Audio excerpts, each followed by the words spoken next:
आज बहुत ही इम्पोर्टेंट बात है।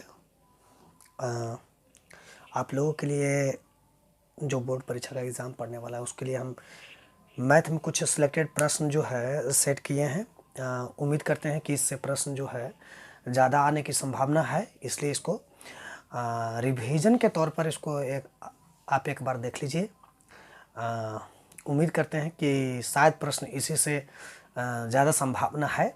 आपके लिए हम 3 से 4 वीडियो लाएंगे और बहुत ही सिलेक्टेड क्वेश्चन रहेगा, इसलिए आप इस पर ध्यान दीजिए और थोड़ा सा गौर से देखिएगा, ठीक है। रिवाइजन के तौर पर देख लीजिए, रिवीजन कीजिएगा, ठीक है। आज के वीडियो हम स्टार्ट करते हैं। जानते हैं आज आपके लिए बोर्ड पे नहीं बताने जा रहे हैं, कॉपी पे आज बताएंगे, ठीक है। चलिए आज का वीडियो स्टार्ट करते हैं। देखिए आपके सामने पहला प्रश्न है। जितना भी प्रश्न है आज वीवीआई प्रश्न है, इसको आप रिवाइजमेंट के तौर पर देख सकते हैं। बेहतरीन प्रश्न है, चलिए स्टार्ट करते हैं। देखिए पहला प्रश्न आपके सामने कहता है एक्स अक्ष पर उस बिंदु पर ज्ञात करें जो बिंदु इतना तथा इतना से समदूरस्थ है। कहता है एक्स अक्ष पर उस बिंदु को ज्ञात करें, उस बिंदु को ज्ञात करें, है ना। उस बिंदु को ज्ञात करें, यहाँ पर होना चाहिए को ज्ञात करें जो बिंदु इतना तथा बिंदु इतना से समदूरस्थ है। तो एक बात इसमें देखिएगा, इसमें दो बिंदु दिल है, एगो ए दिल है बाबू और एगो का दिल है बी दिल है। तो ए ऑफ कितना है तो 2 है, कितना है बाबू -5। अब बी ऑफ कितना है -2 है, कितना है 9। अब क्या यहाँ से पढ़िए, एक्स अक्ष पर कहेगा ना तो x को पकड़ के रखेंगे, अब y का मान हो जाएगा 0। अगर x अक्ष पर बोलेगा तो x को पकड़ के रखेंगे और y का मान हो जाएगा 0। तो x को पकड़ के रखेंगे और y का मान क्या हो जाएगा 0। आई दोनों से क्या है समदूरस्थ है। तो मान लीजिए कि P बिंदु है, मान लीजिए कि P ऑफ इतना है। एक बात गौर कीजिएगा, x अक्ष पर बोलेगा ना तो x को पकड़ के रखेंगे और y का मान हो जाएगा 0, ठीक है। यानी कि कह रहा है प्रश्न से कि AP जो होगा ना वो BP के क्या होगा, ये बराबर होगा, यही ना। या इसको हम ऑफलाइन के क्लास में बताए थे कि स्क्वायर के फॉर्म में हम लिखेंगे BP का क्या स्क्वायर। तो A और P में आप संबंध रखिए तो क्या हो जाएगा x -2 इसका क्या स्क्वायर होगा ना, फिर प्लस। अच्छा फिर क्या हो जाएगा 0 अब माइनस क्या हो जाएगा बाबू 5 इसका स्क्वायर बराबर BP। अब B अब P में संबंध निकालना है तो P के जगह पर कौची x, अब माइनस से क्या हो जाएगा प्लस हो जाएगा, इसका 2 इसका स्क्वायर, फिर प्लस का चिन्ह, फिर 0 अब -9 इसका क्या हो जाएगा स्क्वायर हो जाएगा। बोले ना कोई दिक्कत है नहीं। तो देखिए ना a माइनस बी के कौची होल स्क्वायर, तो a स्क्वायर अब प्लस का बाबू b स्क्वायर, तो 2 का स्क्वायर 4, अब -2ab तो 2 दूनी कितना बउआ 4x। बोलिए ना कोई दिक्कत है, आने पर बचे कितना 25। अब a प्लस बी के कौची होल स्क्वायर, तो a square plus b square. बोलिए ना कोई दिक्कत है। अब प्लस हो जाएगा 2ab यानी कि 2 दूनी 4x, इधर कितना हो जाएगा 9 में 81। आपको स्पष्ट दिखाई दे रहा है ना, ठीक। इधर देखिए अब बाउंड्री के इस साइड उस साइड हमको काटने का अधिकार है। x स्क्वायर से x स्क्वायर गया, 4 से 4 गया, और कुछ करता है नहीं ना। तो ये माइनस में प्लस में तो नहीं ना कटेगा ना। अब x वाला को एक साइड ले आइए ना तो इधर जोड़, इधर कोची में आएगा घटाव में, तो ऑलरेडी -4x है, एक और चला आया 4x हो गया। अब 81 इधर प्लस उधर क्या चीज में गया माइनस में, जाति वाला को एक तरफ माइनस प्लस 4 4 कितना 8x, -8x हुआ ना। घटाइए ना कितना 11 में से 5 गया, 6 5 11, ये बच गया कितना बाबू 7, 7 में से 2 गया, 5 2 7 बोलिए ना जी, 8 7 56, तो x बराबर कितना आ गया -7। अरे बाबू क्या बोलता था तो P का निर्देशांक ज्ञात करें, तब P का निर्देशांक बाबू, तब P का निर्देशांक x की जगह पर कितना लाए -7, आएगो y का मान क्या रहता है 0। आया समझ में। चलिए दूसरा क्वेश्चन लिखते हैं। जानते हैं आज का वीडियो लंबा होगा, लेकिन टेंशन आप मत लीजिएगा, आप वेरी वेरी इंपॉर्टेंट क्वेश्चन है। चलिए, ये तो बेहद VVI है। देखिए, एक प्रश्न ऐसा वाला डेफिनेटली पूछता है। चलिए क्वेश्चन देखिए, बेहतरीन प्रश्न है। कहता है कि सिद्ध करें कि 3 + √5 एक क्या है, अपरिमेय संख्या है। जब ऐसा का प्रश्न जब भी आ जाए बुआ, तो अपरिमेय कहेगा ना, तो इसका अगेंस्ट हम काम करेंगे, हम परिमेय मानेंगे इसको।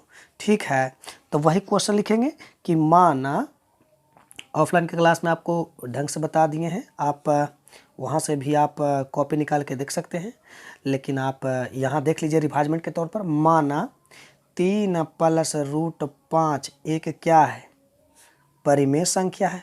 उसका अगेंस्ट काम करेंगे, उल्टा काम करेंगे, परिमेय संख्या है। बोले ना, कोई दिक्कत है? तब परिमेय संख्या है तो 3 + √5 बराबर P/क्या, Q। बोले ना, कोई दिक्कत है ना? तो यहाँ से देखिए तो बुआ, तो हम क्या बताए थे कि जब हम परिमेय मानते हैं तो स्क्वायर से अलग रखने का प्रयास करते हैं। तो हम क्या बोले, इसको हम √5 लिख सकते हैं, इसको इधर रखने रहे, इधर जोड़ में उधर को चिम गया बुआ, घटाओ में, तब P/Q अब माइनस क्या, 3। बोले ना, कोई दिक्कत है ना? अब देखिए √5 के 5 कर दें, अब देखिए तो बाबू P-3Q अब बटा क्या, Q। अरे इसके नीचे कुछ नहीं तो एक लासा ले लिए बुआ, तब P-3Q बटा Q। अब यहाँ से आप देखिए कि P और Q पूर्णांक है, क्या लिखेंगे यहाँ, P तथा Q क्या है, पूर्णांक है ना? P और Q क्या है, पूर्णांक है, लिखेंगे। अच्छा, एक बात, P और Q पूर्णांक है, एक सेकेंड, यहाँ से देख रहे हैं कि P-3Q, P-3Q और Q और क्या चीज़, Q एक पूर्णांक होगा, एक क्या होगा, पूर्णांक होगा कि नहीं होगा, एक पूर्णांक होगा ना। चलिए, अतः जब पूर्णांक होगा तब P-3Q अब बटा Q कोची होगा, परिमेय संख्या होगा, परिमेय संख्या होगा। कौन परिमेय संख्या होगा, तो P-3Q बटा Q ना। लेकिन आप देखिए उस साइड बराबर के ई साइड देखिए √5, तो कहता परिमेय के बराबर होता है ना, परिमेय अपरिमेय के बराबर नहीं ना होता है। लेकिन विरोध परिमेय संख्या हो गया, लेकिन इसके बराबर में √5 कर रहा है, जो विरोध उत्पन्न कर रहा है, जो क्या उत्पन्न कर रहा है, विरोध उत्पन्न कर रहा है कि नहीं, विरोध उत्पन्न कर रहा है। लेकिन यहां पर लिखेंगे लेकिन √5 विरोधाभास, विरोध उत्पन्न करता है, विरोध क्या करता है, उत्पन्न करता है। यहां पर देख रहे हैं बाबू कि P-3Q बटा Q तो है, वो तो परिमेय संख्या है, लेकिन इसके बराबर में √5 है, तो वो तो अपरिमेय संख्या है ना। क्योंकि अपरिमेय संख्या का हम परिभाषा जानते हैं कि जिसका मान रूट से स्वतंत्र रहे, जानते ना। तब विरोधाभास उत्पन्न कर रहा है, तो अतः हमारा मानना क्या हो गया, अतः हमारा मानना क्या हो गया बाबू, गलत हो गया। इसीलिए है ना, 3 + √5 एक क्या होगी, अपरिमेय संख्या होगी। बात समझ में आया? कितना इजी था, बहुत इजी है, ठीक है। चलिए अगला प्रश्न देखते हैं, बहुत ही बेहतरीन प्रश्न है। चलिए, कहता है एक समांतर श्रेणी का चौथा पद 11 है। ए बाबू, तो चौथा पद है तो T4 बराबर कितना, 11 लिख सकते हैं ना। अच्छा, तो T4 बराबर 11 बाबू, तो T4 बराबर 11, तो इसको A प्लस इसको हम 3D कर दे, अब बराबर 11।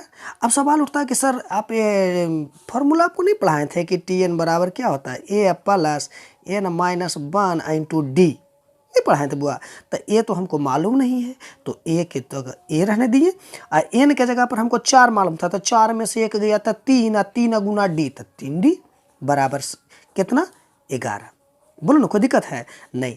अब आगे क्या कहता है, अब देखिए, कहता है तथा इसके 5वें और 7वें पद का योग 1 मिनट, 5वां पद और कैमा 7वां पद का योग लीजिए, योग कर दिए ना। योग कितना है? 34 है। तो कहता है इसका सार बनता है ए बाबू। तो यहाँ पर देखिए तो टी 5वां है, तो इसको ए प्लस इसको हम 4D कर दें। बुआ जैसे हम 4 वाला को लिखे ए प्लस 3D, एक घटा के बस ए सूत्र पर, इसी प्रकार से इसको हम क्या कर दें, ए प्लस क्या कर दे बुआ 6D कर दें, बराबर कितना 34। अब यहाँ पर पढ़िए तो कहता है सारबंतर, तो हमारा सारबंतर निकाले कहता है, तो हम सारबंतर को पकड़ के रखेंगे, बाकी सबको भगाएंगे। तो ए बाबू तब पहले आप यहाँ से काम कीजिए, तो 1A 2A हो गया। यहाँ पर देखिए तो 4D और छोड़ी 10D हो गया बुआ, बोलिए ना कोई दिक्कत है। अब बराबर कितना 34। अच्छा तो इसमें भी दो को हम कॉमन ले लें, तो ए प्लस कितना 5D, अब बराबर कितना बचा 34 बचा, काट दीजिए 17 दूनी कितना 34, तो ए प्लस कितना 5D बराबर 17। अब सोचिए कहता सारबंतर निकाले ए बाबू, तो ए हमारा फालतू है ना, तो देखिए तो यहाँ से बाबू यहाँ से हम कर सकते हैं ए बराबर 11 माइनस 3D। बउआ बोलिए ना, दिक्कत नहीं है।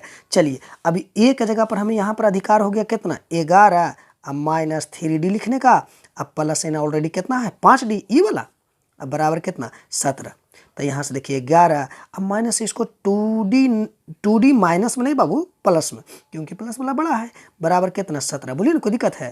तो हमारा डी ने पूछता है, तो 2D बराबर कितना 17, अब माइनस 11 कर दें, इधर जो घटाओ में हुआ, तो 2D बराबर कितना हो गया 6, और 6 हो गया, और क्या और कुछ नहीं, काट दीजिए 3 दूनी कितना 6, हमारा डी बराबर क्या आ गया 3।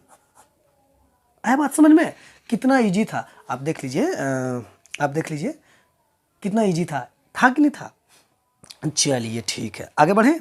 चलिए इधर देखिए क्वेश्चन देखिए, इसका सॉल्यूशन देखिए आप, है ना। देखिए कहता समीकरण इतना और इतना, समीकरण 2x प्लस 5y बराबर 1, और कहता है 2x प्लस 3y बराबर 3, तो x और y का मान ब्रज गुणन विधि से बना है। तो हम आपको बताए थे ना कि ब्रज गुणन विधि ऑफलाइन के क्लास में बताए थे ना क्लास में, तो उसी प्रकार से हम रिवाइजमेंट के तौर पर बना रहे हैं, तो रिवाइज कर लेते हैं ना। देखिए एक बार रिवाइज कर ही लेना है। चलिए जो आपका क्वेश्चन है ना, आप उसको पहले लिख दीजिए 2x प्लस 5y। ए बाबू बताए थे ना कि ब्रज गुणन विधि में सब टर्म को एक साइड लेके आ जाना है, इधर जोड़, इधर कोची में आएगा घटाओ में, अब बराबर के इधर कुछ नहीं बचा, क्या बचा 0 बचा।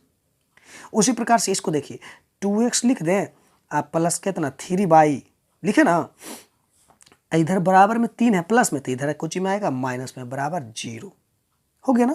अब ब्रज गुणन विधि से बनाना है, तो ब्रज गुणन विधि में आपको क्या बताए थे, एक x का मान कैलकुलेट करना है, एक y का मान कैलकुलेट करना है, और एक कांस्टेंट को हमेशा एक मानेंगे, कांस्टेंट को हमेशा क्या मानेंगे, एक मानेंगे। बोलिए ना कोई दिक्कत है नहीं। तो हम आपको क्या बताए थे कि आप इसको जिसके नीचे लिखेंगे ना, जिसके नीचे हम लिखेंगे उसको हम ढक देंगे, अब बाकी सबसे काम करेंगे। इसको ढक दीजिए, x को ढकिए ना आप, अब y से काम कीजिए। केवल कांस्टेंट टर्म मतलब x के नीचे लिख रहे हैं तो x को ढकेंगे, अब y वाला से वो लास्ट वाला से गुना करेंगे, तो क्रॉस मल्टीपुल करेंगे, तब 5 गुना -3। देखिए ना क्रॉस मल्टीपुल होता है ना, इस तरह से होता है ना बुआ। तो इसको हम क्या कर देते, 5 गुना -3। फिर क्रेमर नियम के अनुसार यहाँ पर आपको बताए थे कि माइनस लगेगा, फिर क्रॉस मल्टीपुल, तब -1 गुना कितना हो जाएगा 3। बोलिए ना कोई दिक्कत है नहीं। अब फिर यहाँ पर क्या चीज़ का चिन्ह पड़ता है, बराबर का, मालूम है ना। चलिए ठीक है, अब y के नीचे लिखना है ना, तो y को छुपा दीजिए ना बाबू, y को आप छुपाइए, और यहाँ से यहाँ जाएगा गुना में, यानी कि 2 गुना -3। बोलिए ना कोई दिक्कत है। फिर माइनस के चिन्ह, फिर 1 गुना 2, फिर -1 और गुना 2। बोलिए ना कोई दिक्कत है। फिर बराबर के चिन्ह, फिर कांस्टेंट के नीचे लिखना है ना, तो कांस्टेंट के छुपाइए, फिर क्रॉस मल्टीपुल कीजिए, छुपा रहे हैं तो 2 गुना कितना हो जाएगा 3, तो 2 गुना 3। बोलिए ना कोई दिक्कत है। फिर क्रेमर नियम के अनुसार माइनस, फिर कितना 5 गुना 2, 5 गुना 2। इसमें जानते हैं माइनस प्लस का बस ख्याल रखिए, बस कहानी खत्म। अब इसके बाद आपसे नहीं बन जाएगा, आराम से बन जाएगा, बस इसको कैलकुलेशन करना है। चलिए इसको गुना करते हैं, 5 तिये कितना 15, लेकिन कौची में हुआ माइनस में। अच्छा -3 हो गया, अब माइनस माइनस क्या हो गया प्लस।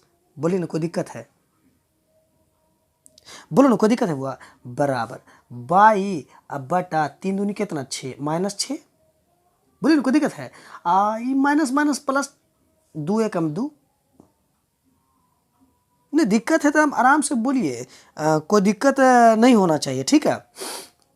चलिए ठीक है, इसको कितना कर दे 1 अब बटा इसको क्या कर दे 3 दूनी 6 अब -5 दूनी 10। बोलिए ना कोई दिक्कत है, दिक्कत है तो बोलिए। चलिए एक बात आपको पता है कि जब हम अपना ढक के काम करते हैं तो हम बाई के मान में आपको बताए थे ना कि -1 से मल्टीप्लाई करेंगे, करेंगे ना। चलिए ठीक है, इधर देखिए तो x अब बटा इसको कितना कर दें बाबू -12 कर दें ये वाला, अब बराबर बाई अब बटा माइनस कितना 4,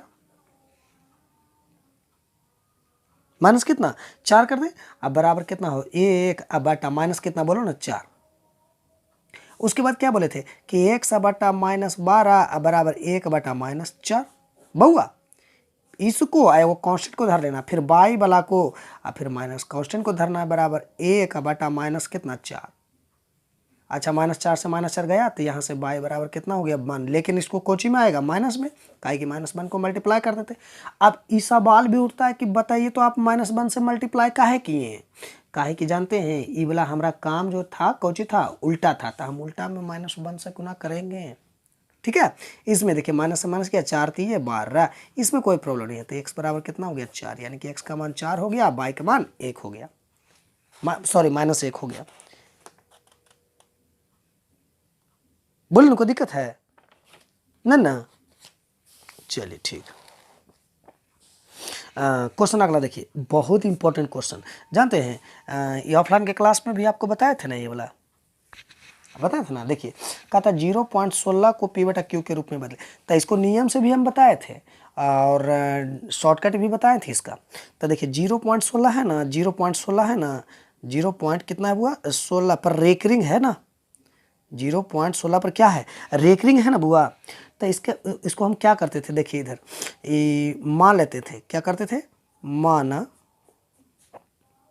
माना क्या मानते थे बुआ कि x बराबर 0.1 पर 16 है, इस पर रेकरिंग है ना।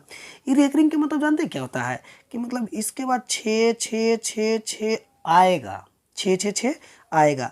अच्छा यहाँ पर देखिए तो x बराबर इसको हम 0.1 छो डॉट डॉट डॉट डॉट कर देना, तो इसको समीकरण आप कितना मान लीजिएगा 1 मान लीजिएगा। बोलिए ना कोई दिक्कत है, दिक्कत है तो बोलिए ना ना दिक्कत है। चलिए ठीक है, अब हम पुनः काम करते हैं। अब देखिए इस संख्या कै गो पर रेकरिंग था, एगो पर रेकरिंग था, तो हम 1 10 से दोनों ओर गुना करेंगे। बात समझ रहे हैं ए बाबू, 0.16 था ना, 0.16 था, इसको पढ़ा जाता है 0.16, एगो पर रेकरिंग था ना, तो हम 1 0 वाला से गुना करेंगे, तो 1 0 वाला कितना आएगा 10 आएगा। लिख देंगे पुनः दोनों ओर, क्या लिखेंगे दोनों ओर 10 से क्या करने पर बाबू गुना करने पर, गुना करने पर। ओके, तो 10 इस साइड देखिएगा, गुना करते हैं तो 10 x आता है बुआ, बोली ना। इसको हम कर देंगे 0.16 है ना, तो इसको हम गुना कर देंगे तो कितना आ जाएगा, डायरेक्ट हम लिख देते हैं 1.6666 dot dot dot dot dot आएगा ना, समीकरण कितना 2। चलिए ठीक है, चलिए ठीक, अगला क्वेश्चन देखते हैं। देखिए कहता है, एक क्वेश्चन है, इसका सॉल्यूशन देखिए आप। कहता है एक लंबवृत्तीय शंकु की ऊंचाई, एक लंबवृत्तीय शंकु है, शंकु है, अच्छा लंबवृत्तीय शंकु है, पहले आप शंकु जानिएगा तब ना। एक लंबवृत्तीय शंकु है, लीजिए एक लंबवृत्तीय शंकु, शंकु ऐसे बनता है कि ऊंचाई 24 है, 24 है और आधार की त्रिज्या 7 है, आधार की त्रिज्या 7 है। तो कहता है इसका आयतन तो सिंपल है ना, तो यहाँ से लिख देते हैं क्या जी, शंकु का आयतन, तो शंकु का आयतन क्या होता है? तो भाई आप लोग पढ़े होंगे 1/3 अब पाई आर स्क्वायर एच, पढ़ाए थे ना ऑफलाइन की क्लास में। तो 1/3 अब पाई का मान कितना? 22/7। ए बाबू त्रिज्या आपका देल है कितना? 7 गुना 7 और ऊंचाई आपका कितना है? 24। काटिए, 7 से 7 गया, 8 दिए कितना? 24। तो इधर कितना हो गया? 22 गुना 8 सते कितना? 56। तो हम इसको कर देंगे क्या चीज? गुना। क्या कर देंगे? गुना। तो गुना कर देंगे तो आ जाएगा कितना? जितना आएगा गुना करके आंसर हो जाएगा, और का सिंपल। बात समझ में आया? चलिए ठीक है, अगला क्वेश्चन देखते हैं। चलिए देखिए, कहता दो संख्याओं का मसा, तो ए बाबू तो मसा को हम सूचित करते हैं HCF से। इसका कितना है? 23।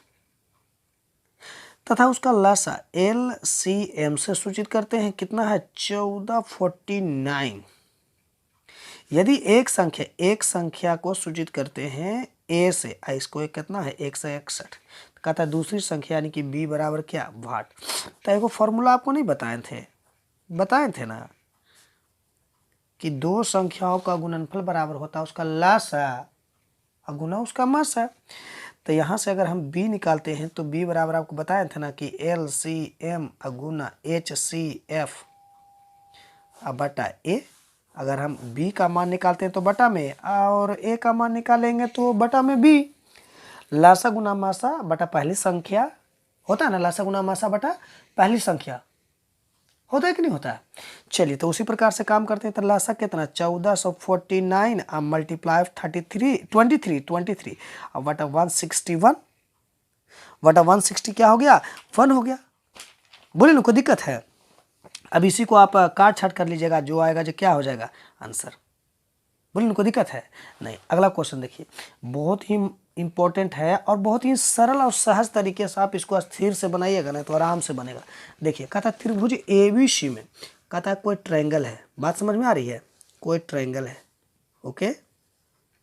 कहता है त्रिभुज ABC में, तो इसका नाम दीजिए ABC, नाम दे दिए ना। कहता है ABC में AB भुजा AB और AC पर, AB पर और AC पर दो बिंदु D और E इस प्रकार है, D है और E है, इस प्रकार है कि DE पैरेलल। कहता है कि इस प्रकार है कि BC का कौची है? पैरेलल है ना। कहता है यदि AD बराबर A से लेके D बराबर 4x माइनस 3, तो 4x माइनस कितना? 3 है। और AE कहने गया जी, AE साइड वाला ना जी, 8x माइनस कितना है? 7 है। BD बराबर कहने गया जी, B और D यह, तो 3x माइनस क्या है? 1 है। और कहता है CE बराबर कितना है जी? 5x माइनस 3 है। तो कहता है x का मान है। ए बाबू तो यहाँ पर देखिए तो BC पैरेलल कौची है? DE है। BC पैरेलल क्या है? DE है। तो आपको जब ज्यामिति हम पढ़ाए होंगे, जब ई दोनों भुजा पैरेलल हो जाता है तो थेल्स प्रमेय लगता है। थेल्स प्रमेय का में सिद्ध भी किए थे कि ये बिंदु जो है इसको सरल अनुपात में क्या करेगी? विभक्त करेगी। और थेल्स प्रमेय में क्या था कि यदि एक त्रिभुज के कोई एक भुजा के समानांतर कोई अन्य भुजा खींच दिया जाए तो वह शेष दो भुजाओं को सरल अनुपात में क्या करती है? विभक्त करती है। अर्थात AD बटा DB, AD बटा DB बराबर AE बटा कौची? EC। बोलिए ना कोई दिक्कत है? ये लाए कहाँ से भाई? तो थेल्स प्रमेय से, है ना। चलिए AD का मान कितना? 4x माइनस 3 बटा 3x माइनस 1 बराबर AE का मान 8x माइनस 7 बटा 5x माइनस 3। फिर हम क्या करेंगे? क्रॉस मल्टीपुल करेंगे। तो 4x minus 3 into 5x minus 3 बराबर 8x माइनस 7, इधर हो जाएगा 3x माइनस 1। बोलिए ना कोई दिक्कत है? अब इसी को मल्टीप्लाई करके, इसी को क्या करके? मल्टीप्लाई करके x का वैल्यू निकाला जाएगा। कैसे निकाला जाएगा? देखिए 5 चौके कितना? 20 हो गया एक्स स्क्वायर हो गया, इसको इससे मल्टीप्लाई करेंगे, इसको इससे मल्टीप्लाई करेंगे तो हो गया माइनस 4 तिये कितना 12x, इसको इससे गुना कीजिए माइनस 5 तिये 15x और माइनस माइनस प्लस 3 तिड़े ये 9, इधर गुना कीजिए 8 तिये कितना 24x स्क्वायर, और इसको इससे गुना कीजिए, इसको इससे गुना कीजिए और माइनस 8x हो गया ना, इसको इससे गुना कीजिए। अब माइनस माइनस माइनस 7 कितना 21x, बोलिए ना कोई दिक्कत है, जानते हैं माइनस प्लस पर आप ध्यान दीजिएगा, इसको इससे गुना कीजिए माइनस कितना 7, बोलिए ना कोई दिक्कत है। चलिए इसको हम आगे सजा के लिख देते हैं 20x स्क्वायर, अब 12 15 दोनों अपन जाती है, जोड़ देते हैं ना, 12 15 कितना हो गया 15 दूनी 30 और 30 में से 3 गया तो 27, क्लियर ना। आप 27 से x इसको आप +9 कर सकते हैं। अब बराबर इधर कितना हो गया 24x स्क्वायर, ये भी माइनस में भी माइनस में, लेकिन चिन्ह माइनस में रहेगा लेकिन जुड़ जाएगा ना दोनों, एक ही 60 कितना 29x, अब माइनस कितना 7, सबको उस साइड लेकर चल जाइए तो 24 अब में से 20 गया था कितना 4x स्क्वायर, और 29 अब में से 27 जाएगा, इधर माइनस उधर प्लस में जाएगा ना, तो 27 तो 29 में से 27 जाएगा तो कितना माइनस कितना बाबू 2x, और 7 में से 9 गया तो 9 अच्छो 15 एक 16, यानी कि माइनस 16 बराबर 0, इस साइड 0 बचा, इसमें 2 इसमें 2 इसमें 2, 2 को आप कॉमन ले लीजिए तो हो गया कितना 2x स्क्वायर और माइनस x और माइनस कितना 8 बराबर 0, इसको काट देना 2x स्क्वायर और माइनस x और माइनस 8 बराबर 0। अब देखिए तो ये ऑप्शन ही बन जाएगा, बस x का मान निकाल लीजिए, कहानी खत्म। अच्छा लगा, चलिए अगला पर चलते हैं। अब बहुत बेहतरीन क्वेश्चन है, आप इस पर ध्यान दीजिएगा, ठीक है। हाँ लंबा होगा लेकिन मज़ा आएगा। चलिए इधर देखिए, कहता सिद्ध करे कि tan a plus tan b बटा cot a plus cot b equal to tan a बटा tan b into tan b। तो हमेशा की तरह हम आपको बताए थे कि जिधर लॉन्ग रहेगा ना लंबा टर्म, उसी से आप पकड़िएगा तो आसानी से बनेगा। अच्छा tan a को आप रहने देंगे या प्लस tan b को आप रहने देंगे, LHS से काम कर रहे हैं लेफ्ट हैंड साइड, और कॉट के जगह पर हम क्या लिख सकते हैं कि cos थीटा, लेकिन थीटा की जगह पर तो ये है तो ये लिखेंगे cos थीटा बटा क्या sin थीटा। अरे कॉट के जगह पर cos बटा साइन, बोलिए ना कोई दिक्कत है, अरे बोल भी नहीं करते हैं। लेकिन एक बात बोले, इसको हम कॉट के जगह पर हमको tan के रूप में लाना, तो इसको हम ऐसे ऐसे ऐसे इसको कर दें, देखिए ना इसको सिंपल विधि से, उसको लंबा हम नहीं करना चाहेंगे, 2 नंबर का ही प्रश्न रहेगा तो हम क्यों इसको लंबा करें। कॉट के जगह पर 1 बटा tan a लिख दें, बोलिए ना। और कॉट b है ना, तो कॉट b के जगह पर आप 1 बटा tan v, बोलिए ना कोई दिक्कत है नहीं ना। यहाँ से आप देखिएगा ऊपर में क्या है tan a प्लस क्या है tan b, बोलिए ना कोई दिक्कत है। नीचे में देखिए लासा ले लेते हैं, लासा इसको ले लेना तो नीचे में क्या आ जाएगा tan a into tan b, इसका लासा आ जाएगा, बोलिए ना कोई दिक्कत है। और ऊपर में क्या आ जाएगा tan से tan a से tan a कट गया, tan b बच गया ना, tan b बच गया तो ऊपर चला जाएगा, तो यहाँ से क्या हो जाएगा tan b plus tan a, बोलिए ना कोई दिक्कत है, दिक्कत है। तीसरा राशि है ना, ऊपर गुना में कर दे इसको, तो यहाँ से tan a प्लस क्या हो गया tan क्या बाबू b बटा tan a, इसको सरिया के लिख देते हैं, अब प्लस कितना tan b, इसको ऊपर लेकर चल जाते हैं क्या tan a into tan b। बात समझ में आ रहा है, ये वाला सी वाला कट गया ना, तो हमका क्या हो गया tan a हो गया इंटू tan b हो गया। आया बात समझ में, चलिए ठीक है। अब अगला देखिए, अगला प्रश्न देखिए, ये बहुत इंपॉर्टेंट प्रश्न है, बहुलक निकालने के लिए आपको बताया था ना, बहुलक निकालने के लिए बताए थे ना। जानते हैं बहुलक निकालने के लिए आपको फॉर्मूला आपको डेफिनेटली चाहिए, बहुलक बराबर तो आपको फॉर्मूला जरूरी चाहिए। तो बहुलक बराबर आपको हम बताए थे ना कि क्या होता है, L प्लस होता है ना, L plus F1 minus F0 बटा 2 F1 minus F0 minus F2 नहीं गुना कौची H। तो ये आपको जानना पड़ेगा ना। देखिए वर्ग अंतराल आपका दिया हुआ है, आपको शायद दिखाई नहीं दे रहा होगा, तो इसको हम वर्ग इस तरह से लिख ले, है ना, वर्ग अंतराल इस तरह से हम लिख लेते हैं। और उसके बाद क्या है बाबू, बारंबारता, बारंबारता को सूचित करते हैं एफ से। बस इसमें बारंबारता का खेल है, बस बारंबारता जानिए, कहानी खत्म। अब फॉर्मूला तो डेफिनेटली चाहिए, अगर फॉर्मूला रहेगा तो ये आपका सॉल्यूशन होगा, अदरवाइज नहीं होगा। ठीक है, इसलिए फॉर्मूला को आप याद रखिएगा।